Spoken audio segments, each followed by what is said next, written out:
Hi, I'm James Jackson Jr. I'm John Andrew Morrison, known as Jam. And you're watching bwaySHO. Hey everyone, Shoshana with bwaySHO, here with Jam and James Jackson Jr. How are y'all doing today? We're all right. It's honestly my first time in Bryant Park. That is so wild. Not only because I'm at Broadway and Bryant Park every week, but this is just like a great basis. I'm terrible. I've been here 20 years. This is the first time I've been here. And you, Jam? This is not my first time in Bryant Park. I come to the movies, but we're performing here next week, which is very, very exciting. I'm so excited. Do we know what song or songs you're gonna sing, or is that a secret? I don't know if it's a secret. I don't know if it's a secret, but We wanna know. that's probably one of the songs. And you're doing periodically. Oh, yes, I will be. So there's I'd just like to remind you periodically. What someone has called the trauma bop of the season. Yes. You heard it here first, y'all. The trauma bop of the season. It really is, though. So, Right? It kind of makes sense. Like, as sad as that is, it kind of makes sense. I find myself singing, and there are a lot of songs in A Strange Loop That you cannot sing. that I personally, you won't hear me singing. Someone walked up to me on the subway recently, and I didn't know who it was, and I was like, why is a stranger walking up to me? But they had their phone out, and she just did this. She just went, and showed me that she was listening to Inwood Daddy. And I was like, all right. Another song that bwaySHO will not be singing for you. I love it. So many good songs. So, okay, we've got Broadway and Bryant Park, but we've also got this series that the two of you have been doing that I absolutely love. Can you share with the wonderful viewers at home what that is? Yes, so during the pandemic, James and I missed each other terribly. And so we started to do these Instagram lives, and we were like, well, we'd like to invite other people. And so we turned it into this platform called 5 Questions with James and Jams, which is how it originally started. I asked him 5 questions, he asked me 5 questions. Perfect. But then we did a season 1 during the pandemic, and we interviewed all kinds of people. But then, the pandemic ended, and we entered into a place called Broadway. And so doing 5 questions with James and live was hard. So we've been doing these mini episodes about our experience being on Broadway, being in the Lyceum Theater, and it's been fantastic. And we have, and we just filmed a new episode this week that is singular and wonderful and very exciting. You're gonna love it. Yeah. The one I was just watching earlier was Usher, Usher, Usher, Usher. And I mean, that's so perfect to have the Ushers in an episode. Of course, this is a song I can sing of A Strange Loop. So what has this process been like for you? It's really cool. And I want everyone to know about all the backstage stuff that's been going on, so that we're getting to do this and show people. No one can come backstage anymore. We're still in COVID times. So we're getting to show people this whole world that's back there that they might not otherwise get to see. Yeah. We got to see the Schubert archives. I'm just telling them. It's amazing. It's amazing. I'm so excited.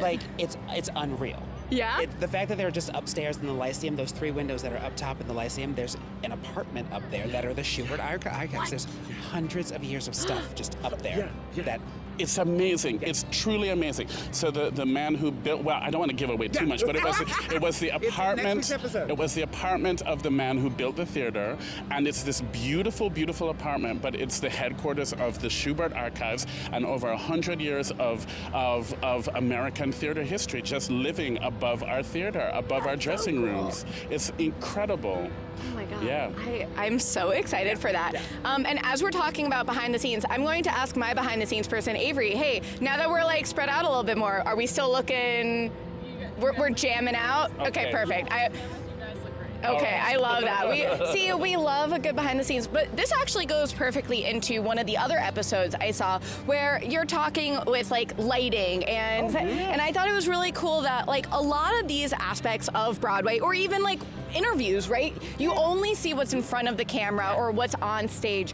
And I think it's really cool to be able to express to people it takes a village. Right. It does. It's cheesy to say, we think, but it literally takes. There's 6 different unions represented in our building. So something like that. Between crew and ushers and hair and wardrobe and musicians. And it takes all of those people to put on one performance. Wild. Even. And when people are missing from that, what goes into, or when people have to leave in the middle of that, even if someone gets sick in the middle of a show, Right. what goes into play during that? I'm so I don't care about the show at that point. I want to see what's happening backstage. It's so fascinating to me. So that we're getting to cover that, even if it's like in 8-minute increments, is still.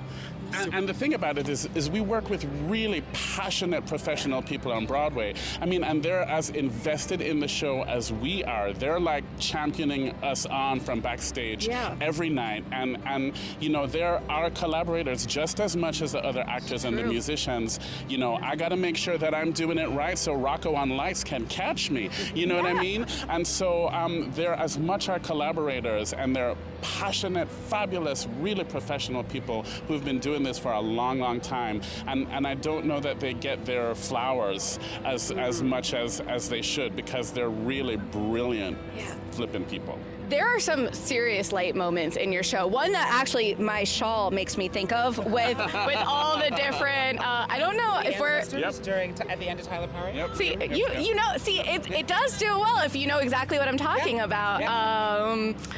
Whitney. Iconic. Oh my God, we love Elle Morgan Lee. We should like get you in that lift. Please. He has written Please. playwrights on the top. I have a video of that somewhere. Yeah. I'm obsessed. Yes, we actually just came from an interview at the Play That Goes Wrong, and it was really cool, like getting to take part in that. And I'm just throwing this out there. If anyone wants to do like a demonstration on camera, please. I love this stuff. I love it. So I have another really serious question that we were talking about earlier. The people want to know what's up with your glasses. Is it a mistake? I don't know. I lightly went to the eye doctor and I bought some new glasses. I'm getting older. A prescription needed to change, and I bought some expensive glasses. However, they're not my signature red glasses. And you have a signature look. Yes. So these, I guess, are like a forgery in a way, but they're real. I swear. People are upset. People are upset. Yeah. So I swear by the time we do our live show, there will be. Maybe I'll do a glasses change. Can we have a moment? Oh my God. Oh my God. Oh my gosh. A reveal of the new glasses? Oh my God. The glasses can be the show and tell. Broadway show. Avery is not just filming us. They are coming up with the signature moment. Producer, director behind the scenes. We love to see it. Okay, so this episode of Show and Tell. Tell. Show and tell. So tell us about your glasses. This is amazing. Actually, I do want to talk about this because when I saw you at 54 Below, you had your glasses, the signature. Truly, if you don't know what I'm talking about, just like look at any other photo. I'm so mad. At myself. I'm not mad. No. But we had this like really nice conversation after show about glasses and them being a look and them being signature. So tell us about your signature glasses that you are not currently wearing. I can't see. It's terrible. I've gotten older and I can't see, so I have a ton of, during the pandemic, I bought all of these really cheap glasses, just online, the Zennies and the whatevers. And Not an ad, but they're good. Not an ad, but they are wonderful. But if you want to sponsor me, hey. And I'll jump in on that too. Yeah. And I have lovely red glasses. I love big, red, showy glasses. Yeah. So I have made the mistake of buying glasses that are not red, but were very expensive. How dare you? How dare I just love that these are so lovely. Like they're great. Lovely. These are great. They're just not. Once a week, someone has stopped me for the last 2 weeks. If you've been there. Yeah, I've been there. I've walked out of the theater, instead of like, oh, great show, people have said, where are your glasses? I don't even wear them in the show. Literally. People have said like, oh, will you sign my, oh. Oh, you're not. Is it even you? Right. So I will fix that. There will be a reveal. Oh my God. September 19th at the live show. I swear there will be a reveal of new glasses. I'm really glad that we've workshopped this moment for you. This is amazing. So tell us more about this live show. What are the details? Where can people find you?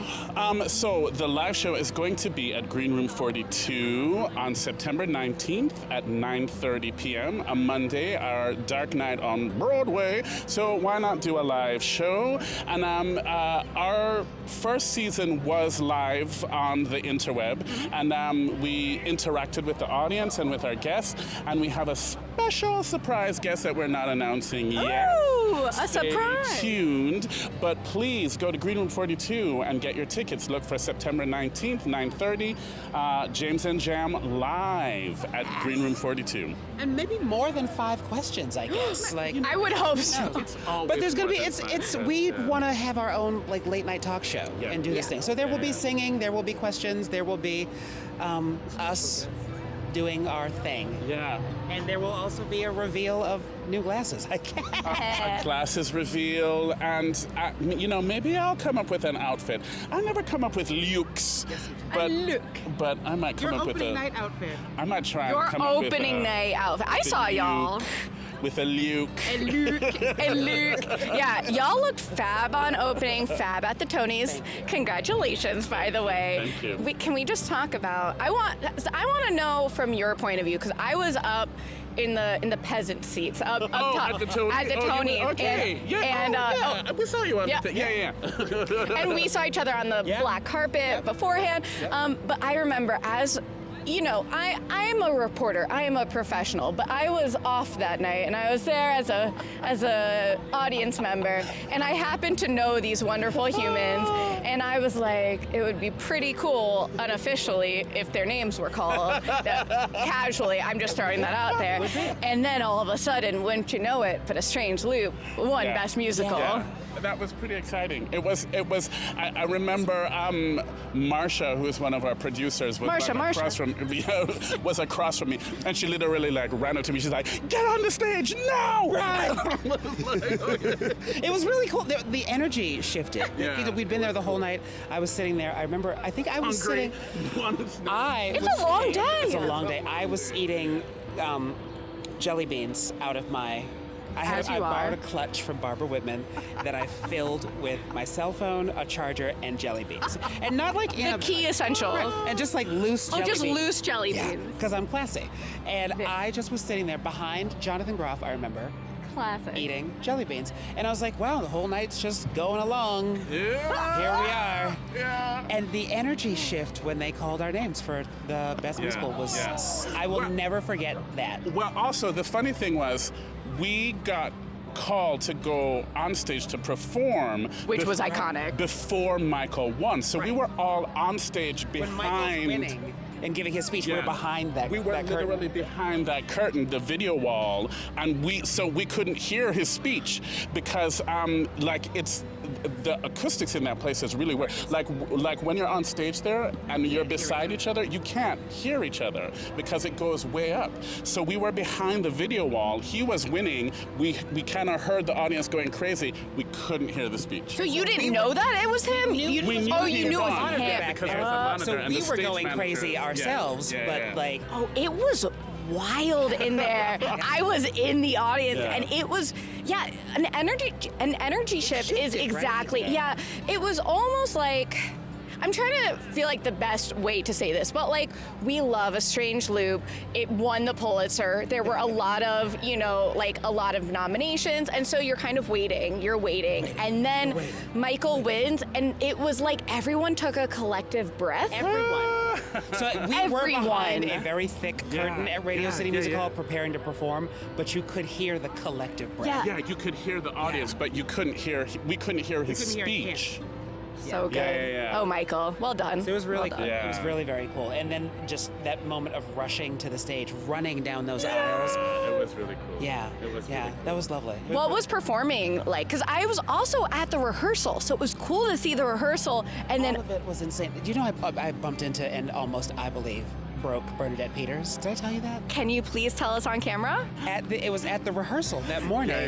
Yes. And I was watching on the monitor. Girl from the North Country was rehearsing, and Mayor Winningham was singing, and I was like, "Wow, get it, Mayor Winningham! I didn't know she could sing like that." And I got a tap on the shoulder, and it was Anthony Edwards going, "Someone should marry her." And I was like, "I have to get away from you, Anthony Edwards." So I backed up from Anthony Edwards, and I bumped into something, and I was like, I don't know what I bumped into, but I looked back, and nothing was there. So I looked down, and it was Bernadette Peters. And I was like, I'm going to gay hell because I just broke Bernadette Peters. And she was just like, "Hello, how are you? I can't wait to come see your show." And I was like, I have to go die now. Thank you. No. But she's been very lovely. And you know what was really cool was when we were doing the rehearsal on one of the tapes, it was like Cheetah Rivera, and then it was like Billy Porter was there. Bernadette Peters, and so we were all just like, "Oh my God!" Taking pictures of our feet on other people's marks. It's great. It's great. This just sounds like a blast. It was a great night. It was a great night. I will never forget it for the rest of my life. I found out working on Broadway that I like working in bigger spaces. Who knew? Who knew? That is wild, I tell you. So Radio City Music Hall felt just right. Yeah, so if you ever need someone, John Andrew Morrison's your person to call. Are there any other Strange Loop or Broadway stories that you would love to share with everyone? No. And there you go. That was our episode of bwaySHO. There are, and we will share them at our live show. We have a lot of them to share at our live show. There's a lot of I love that we're getting to do this stuff that we're doing backstage, because we've talked about this since we've known we were coming to Broadway. Someone's got to cover this stuff because people can't come backstage anymore. Right. So right. We've got to do it, and I love doing this with them. Yeah. And the two of you have this amazing energy. I mean, even just getting to be here with you right now, it's just so much fun. The energy is so electric. Y'all are going to want to be at this live show for sure. And September 19th at 9:30 p.m. Green Room 42. yes. Love that. Now you have a little jingle. We love a jingle. And anything else you want to say directly to the fans? Thank you for watching. Please keep watching the shows that we're doing for 5 Questions Jim Tim Jam on Broadway. Follow us on the socials and all of that stuff. And yeah, come see A Strange Loop. We won the Pulitzer and the Tony, people. Come on, it's a great show. You're gonna love it. Gonna love it. Come see A Strange Loop. Yeah. We're there. StrangeLoopMusical.com. Get some tickets. Where can people find you both individually on social media? You can find me on the Instagram, Jandy Mori, and that's about it. I don't really mess with Twitter. It moves too fast for me. It's a fast-moving beast. I can handle Twitter. It's Mr. JJ Jr. And Instagram is J Jackson Jr. Our Instagram for 5 Questions with J and J is 5QJ&J. We love that. And I'm at bwaySHO. That's bwaySHO. Thank you both for chatting today. Thank you for having us, and thanks for watching. Thanks for watching. We'll see you at the show. Bye.